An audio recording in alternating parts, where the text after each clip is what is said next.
नमस्ते everyone, Monika astrology में आपको बहुत बहुत स्वागत है। आज हम चर्चा करने जा रहे हैं मार्च महीने के राशिफल की और कर्क लग्न की। सबसे पहले शुरुआत करते हैं ग्रह गोचर से।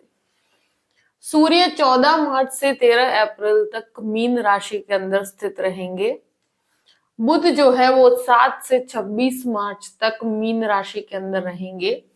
शुक्र 7 से 31 मार्च तक कुंभ राशि के अंदर स्थित होने जा रहे हैं और मंगल का भ्रमण 15 मार्च से 23 अप्रैल तक होने वाला है कुंभ राशि के अंदर। इस प्रकार से ग्रह गोचर है। सबसे पहले शुरुआत करते हैं आपके लग्न से। कर्क लग्न और लग्न का स्वामी बनता है चंद्रमा और इस महीने मंगल का दृष्टि संबंध आपके लग्न के साथ रहेगा शुरू के 15 दिन तक। देखिए, ये एक महीना ऐसा है कि मुझे लगता है कि आपको बहुत ही स्थिर होकर निर्णय लेने होंगे और यहाँ पर किसी भी प्रकार का अग्रेशन, किसी भी प्रकार की जल्दबाजी दिखाने से आपको बचना चाहिए।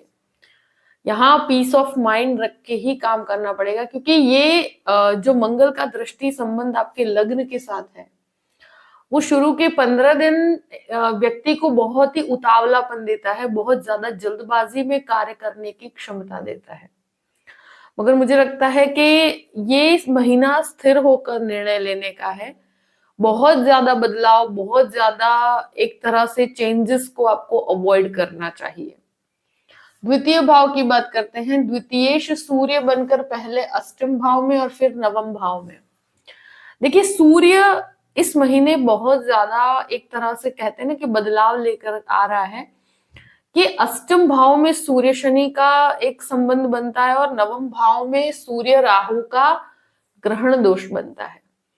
तो सूर्य बहुत ज्यादा एक तरह से कहें कि पीड़ित अवस्था में है और यहाँ द्वितीयेश बनकर है, तो फैमिली के अंदर बहुत ही पीस रखना पड़ेगा। यहाँ आपकी वाणी बहुत ज्यादा खराब हो सकती है। आपके भाई बहनों के साथ, आपके फादर के साथ जो रिलेशनशिप होती है, वहां पर आपको वाणी के अंदर बहुत संयम रखना है, क्योंकि मुझे ऐसा लगता है कि ये परिवार का माहौल खराब कर सकता है। तो आपको वाणी के अंदर डेफिनेटली संयम रखना पड़ेगा इस महीने, पूरे ही महीने। दूसरी चीज, यहाँ वाणी विरोध लेकर होगी, हर चीज का विरोध करेंगे, तो ये चीज के अंदर आपको बहुत संयम बना के रखना है। सेविंग्स, एक तरह से कहा जाए कि शुरू के 13 दिन सूर्य का दृष्टि संबंध पूर्ण रूप से द्वितीय भाव में है, तो डेफिनेटली सेविंग्स आपके लिए बढ़ती हुई मुझे नजर आती है। मगर यहाँ किसी भी रिलेटिव को उधार पैसे देने से आपको बचना चाहिए। तृतीय भाव की बात करते हैं। तृतीयेश बुध जो है, तो वो पहले अष्टम भाव में और फिर 7 तारीख के बाद नवम भाव में राहु के साथ नीचस्थ है, मीन राशि के अंदर है। तो मुझे लगता है इस महीने बहुत बड़े परिवर्तन को अवॉइड करना चाहिए। अगर आप ज्वाइंट बिजनेस के अंदर जा रहे हैं या कोई भी ब्रदर सिस्टर रिलेशनशिप में आप कोई भी प्रकार का बिजनेस करने जाते हैं, तो मुझे लगता है इसको आपको अवॉइड करना चाहिए, क्योंकि ये समय उसके लिए बहुत ज्यादा फेवरेबल नहीं है।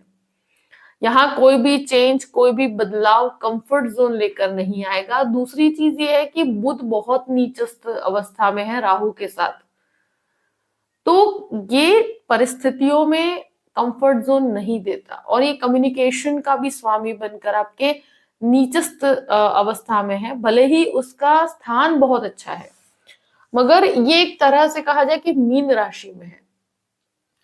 तो यहाँ पर मुझे ऐसा लगता है कि आपको कोई भी प्रकार का परिवर्तन जो होगा या कम्युनिकेशन या ईमेल राइटिंग में बहुत ज्यादा ध्यान रखने की जरूरत होगी। यहाँ बहुत ज्यादा पराक्रमी कहते हैं ना कि डिसीजन लेने से बचना चाहिए। चतुर्थ भाव की बात करते हैं। चतुर्थेश जो है शुक्र बनकर एक तरह से कहा जाए कि आपके अष्टम भाव में और 7 तारीख तक वो आपके सप्तम भाव में है। तो यहाँ पर क्या होता है कि 7 तारीख के बाद माता के स्वास्थ्य को लेकर आपको डेफिनेटली ध्यान रखने की जरूरत है। प्रॉपर्टी से रिलेटेड कोई भी डिसीजन है शुरू के 7 दिन में लीजिएगा।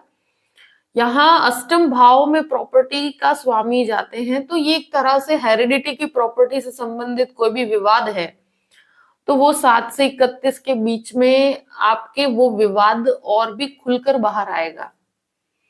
आप कहीं पर भी ऐसी मदरलैंड है उससे कनेक्टेड कोई प्रॉपर्टी, उसमें रिनोवेशन से संबंधित कोई कार्य करना चाहते हैं, तो वो भी मुझे लगता है निर्णय आप ले पाएंगे। और यहाँ पर एक मैं जरूर कहूंगी कि व्हीकल चलाने में भी आपको बहुत संयम बना के रखना पड़ेगा, क्योंकि मुझे लगता है कि ये एक ऐसी अवस्था है जहां पर 7 तारीख से 31 तारीख तक का समय जो है वो बहुत ज्यादा, कहते हैं ना, अतिरेक लेकर आप बहुत ज्यादा चीजों को लेकर इंटेंस लेवल पर सोचेंगे और प्रॉपर्टी से संबंधित चीजों में बहुत ज्यादा जल्दबाजी मत दिखाइएगा। मुझे लगता है कंस्ट्रक्शन के लिए बहुत अच्छा समय है, मगर अगर आप बहुत बड़े प्रॉपर्टी को परचेस करने की कोशिश कर रहे हैं तो यहाँ पर आपके काम मुझे लगता है थोड़े डीले होंगे। अब बात करते हैं पंचम भाव की। पंचमेश मंगल बनकर सप्तम भाव में और फिर अष्टम भाव में। यहाँ एक तरह से कहा जाए कि स्टूडेंट्स की बात की जाए, मेडिकल के स्टूडेंट के लिए बहुत अच्छा है और आईटी क्षेत्र के स्टूडेंट के लिए भी बहुत अच्छा है। शुरू के 15 दिन का समय बहुत सफलताओं से भरा हुआ है स्टूडेंट्स की बात की जाए तो। और दूसरी, पंचम भाव का स्वामी मंगल बनकर अष्टम भाव में है और ये हिडन रिलेशनशिप डेवलप करवाता है और यहाँ पर मैं कहूंगी कि डिस्ट्रैक्शन भी क्रिएट करता है। मगर आईटी रिसर्च में है या मेडिकल रिसर्च या कोई भी फार्मेसी से कनेक्टेड कोई भी काम करते हैं आप या स्टूडेंट हैं, तो उनके लिए बहुत अच्छा समय कहूंगी मैं ये। स्पेशली जो कहा जाए कि मंगल के परिवर्तन के बाद रिसर्च ओरिएंटेड कोर्सेज के अंदर आपको बहुत लाभ मिलेगा। यहाँ एक चीज जरूर कहूंगी कि शेयर मार्केट के अंदर शुरू के 15 दिन का समय ज्यादा बेहतर रहेगा और यहाँ एक तरह से कहा जाए कि आप, मुझे लगता है कि चीजों को बहुत ज्यादा अपने तक रखेंगे, बहुत ज्यादा हाइड करके रखेंगे, तो छुपाने की प्रवृत्ति से बचना चाहिए। कोई भी रिलेशनशिप भी होता है तो उसको अट्रैक्शन के बेस पर आगे मत बढ़ाइएगा, बहुत सोच समझ के आगे बढ़ना चाहिए। अब बात करते हैं आपके 6th हाउस की। तो 6th हाउस का लॉर्ड जो है वो आपके दशम भाव में है। ये गुरु की अवस्था देखते हुए कोई भी प्रकार का आप लोन लेना चाहते हैं तो वहां पर आपके लिए कंफर्ट जोन बनेगा। दूसरी चीज ये है कि कैलकुलेटिव अप्रोच के साथ आगे बढ़िएगा। यहाँ शत्रु डेफिनेटली मैं कहूं कि हावी नहीं हो पाएंगे। आप गुरु की दृष्टि की वजह से कहूं कि आपके एक तरह से यहाँ पर लोन लेने के अंदर भी हेल्पफुल परिस्थिति है। साथ साथ में यहाँ कोई भी प्रकार का आप कहीं पर भी क्लैश होता है तो वो आपको एक मार्गदर्शन सही प्राप्त कर पाएंगे गुरु के द्वारा। और स्वगृही दृष्टि संबंध है तो इस वजह से मैं कहूं कि कोई भी प्रकार की परिस्थिति आप पर हावी नहीं हो पाएगी। दूसरी चीज, स्वास्थ्य संबंधित समस्याओं की बात की जाए तो यूरिन संबंधित समस्याएं, शुगर से रिलेटेड प्रॉब्लम्स इस महीने मुझे लगता है ज्यादा परेशान कर सकती है, तो आप अपने स्वास्थ्य का डेफिनेटली ध्यान रखिएगा। तो मुझे लगता है कि ये महीना बहुत ज्यादा आप अपने स्वास्थ्य के ऊपर ध्यान दीजिएगा। अब बात करते हैं 7th हाउस की। 7th लॉर्ड जो है वो आपके अष्टम भाव में है, 7वें घर में मंगल है शुरू के 15 दिन तक। तो ये एक तरह से कहा जाए कि कोई भी प्रकार का आप पार्टनरशिप करना चाहते हैं तो यहाँ पर मुझे लगता है बहुत बड़ी पार्टनरशिप में पड़ने से अभी बचना चाहिए। दूसरी चीज, मंगल का संबंध जिस प्रकार से 7th हाउस में है तो ये पति पत्नी के बीच में एक तरह से विवाद क्रिएट करता है, ईगो क्लैश क्रिएट करता है। मगर पति पत्नी मिलकर कोई कार्य करते हैं तो वहां पर आपको सफलता मिलती है। ये एक चीज जरूर कहूंगी कि काफी डोमिनेटिंग अप्रोच रहेगा आपके रिलेशनशिप के अंदर। यहाँ अष्टम भाव का स्वामी एक तरह से शनि है और पंचमेश और सप्तमेश की युति अष्टम भाव में बनती है, तो ये व्यक्ति कभी भी रिलेशनशिप के अंदर बहुत ज्यादा क्लैरिटी नहीं कर पाता है। तो गृहस्थ जीवन के अंदर कोई भी प्रकार के विवाद में पड़ने से बचना चाहिए और मुझे लगता है एक ट्रांसपेरेंट रिलेशनशिप रखिएगा। यहाँ पर आप कोई भी प्रवृत्ति में आप छुपाने की प्रवृत्ति रखते हैं तो वहां आपको, मुझे लगता है कि प्रॉब्लम्स क्रिएट होगी। अब बात करते हैं आपके अष्टम भाव की। तो अष्टम भाव में शनि मंगल शुक्र का जो संबंध है, ये एक तरह से कहा जाए कि कोई भी प्रकार का कंस्ट्रक्शन या डिजाइनिंग का काम करते हैं उनके लिए बहुत अच्छा है। मेडिकल रिसर्च वालों के लिए बहुत अच्छा है। अष्टम भाव में एक तरह से मंगल का और शनि का होना और शुक्र का होना टेक्निकल लोगों के लिए बहुत अच्छा है, मगर ये एक संबंध ऐसा है कि व्यक्ति को बहुत शॉर्ट टेम्पर्ड बनाता है। ये महीना मुझे लगता है कि काफी हद तक आप शॉर्ट टेम्पर्ड रहेंगे। छोटी छोटी चीजों में विवाद हो जाना और छोटी छोटी चीजों में चीजों को लेकर बहुत ज्यादा आप रिएक्ट करेंगे, तो वहां पर आपको संयम रखना पड़ेगा, क्योंकि इसका आपको मुझे लगता है पॉजिटिव साइड ये है कि आप रिसर्च में अच्छा करेंगे, आप चीजों को लेकर बहुत अच्छे से आप चीजों को देख पाएंगे, उसमें मेहनत कर पाएंगे। मगर ये महीना बहुत रिजल्ट ओरिएंटेड नहीं है, मेहनत ज्यादा है, तो इस वजह से आप शायद शॉर्ट टेम्पर्ड आप महसूस कर पाएंगे। तो यहाँ पर डेफिनेटली आपको शांति बना के रखने की जरूरत है। नवम भाव की बात करते हैं। नवमेश गुरु बनकर दशम भाव में है, सूर्य राहु बुध का संयोग बनता है यहाँ पे, ये ग्रहण दोष है और नवम भाव में है, तो पिता के साथ संबंधों में मुझे लगता है कि 13 तारीख के बाद विवाद होने की संभावनाएं बनती है। बुध निचस्त है, तो यहां मैं कहूंगी कि कोई भी मास्टर लेवल के कोर्स के लिए ये महीना बहुत ज्यादा पॉजिटिव नहीं है। काफी प्लानिंग्स होगी आपकी, मगर वो एग्जीक्यूशन नहीं हो पाएगा। मुझे लगता है कि ये महीने में जो है जहां पर स्थित है वहीं पर आप कार्यरत रहिए, तो आपके लिए बेहतर रहेगा। यहाँ बहुत ज्यादा बदलाव, बहुत ज्यादा चेंजेस की तरफ नहीं जाना चाहिए, बहुत बड़े रिस्क की तरफ नहीं जाना चाहिए। स्पिरिचुअलिटी के अंदर भी मुझे लगता है थोड़ा सा आप अपने आप को पीछे महसूस करेंगे, क्योंकि यहाँ चीजों को लेकर बहुत ज्यादा डेप्थ में जाकर सोचने की प्रवृत्ति डेवलप होती है। 10th हाउस की बात करते हैं। 10th लॉर्ड मंगल बनकर पहले 7th हाउस में और उसके बाद अष्टम भाव में, तो 10th लॉर्ड की पोजिशनिंग 15 तारीख के बाद अष्टम भाव में है।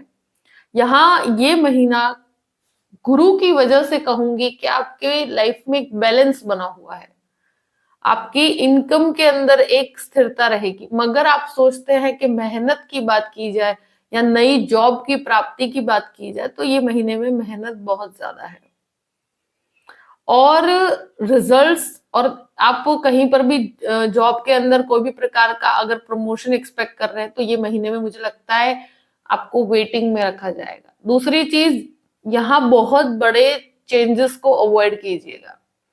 मेडिसिन वालों के लिए बहुत अच्छा समय है, जो डॉक्टर्स हैं, मेडिसिन कंपनी में काम करते हैं, या जो भी लोग लॉ डिपार्टमेंट में है, स्पोर्ट्स में है, उनके लिए बहुत अच्छा है।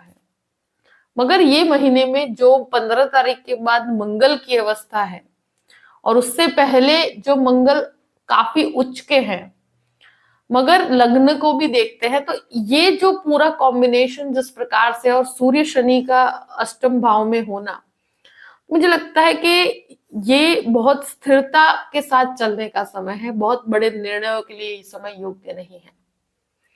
अब बात करते हैं आपके 11th हाउस की। तो 11वें स्थान का स्वामी शुक्र बनकर आपके अष्टम भाव में है, तो जिस प्रकार से पंचमेश और 11वें स्थान की युति है, एक तरह से शुक्र मंगल की अष्टम भाव में युति बनती है, तो ये महीना आपके मन में रिलेशनशिप काफी हावी रहेगा और रिलेशनशिप भी मुझे लगता है कि ये बहुत ज्यादा इंटेंस लेवल पर होगा।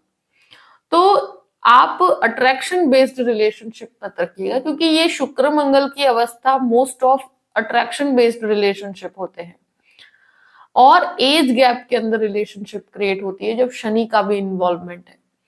तो ये एक चीज है कि हिडन रिलेशनशिप की वजह से आपको कोई प्रॉब्लम्स क्रिएट ना हो, इस चीज का ध्यान रखिएगा। और दूसरी चीज है कि यहाँ अगर कोई मैरिज की पॉसिबिलिटी की बात की जाए, तो मुझे लगता है कि यहाँ आपको बहुत शांति से डिसीजन लेना होगा। यहाँ मैरिज को लेकर जल्दबाजी में डिसीजन लेने से आपको बचना चाहिए। 12th हाउस की बात करते हैं। 12th लॉर्ड जो है बुध बनकर आपके नवम भाव में है, तो विदेश संबंधित कार्यों के लिए शुरू के 7 दिन का समय बेहतर रहेगा।